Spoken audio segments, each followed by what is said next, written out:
तो आपको सिंपल अपने फेसबुक पे क्लिक करना है और यहाँ पे देख सकते हैं अपनी प्रोफाइल पिक्चर पे क्लिक करना है और यहाँ पे देख सकते हैं अपनी प्रोफाइल का नाम लिख रहा है, आपको सिंपल यहाँ पे क्लिक करना है और यहाँ पे देख सकते हैं छोटा सा कैमरा का आइकन अपनी प्रोफाइल पे, आपको सिंपल यहाँ पे क्लिक करना है और यहाँ पे है अलाउ एक्सेस, आपको सिंपल यहाँ पे क्लिक करना है और यहाँ पे अलाउ पे क्लिक करना है और यहाँ पे अलाउ ऑल। अब यहाँ पे आप अपनी पिक्चर चूज़ कर सकते हैं आप कौन सी रखना चाहते हैं। मैं सिंपल ये रखना चाहता हूँ, आपको सिंपल इस पिक्चर पे क्लिक करना है। अब आप अपनी दोनों उंगलियों से जूम इन जूम आउट कर सकते हो अपनी प्रोफाइल के हिसाब से, जैसे आपको सेट लगे वैसा सेट करके और सिंपल आपको यहाँ पे डन पे क्लिक करना है और यहाँ पे सेव पे क्लिक करना है।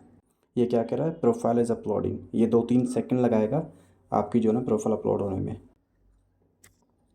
तो आप देख सकते हैं हमारी प्रोफाइल की पिक्चर चेंज हो चुकी है। अगर आपको ये वीडियो अच्छा लगा तो वीडियो को लाइक कीजिएगा, चैनल को सब्सक्राइब कीजिएगा, इस तरह की वीडियोस आपको मिलती रहेंगी। Thank you.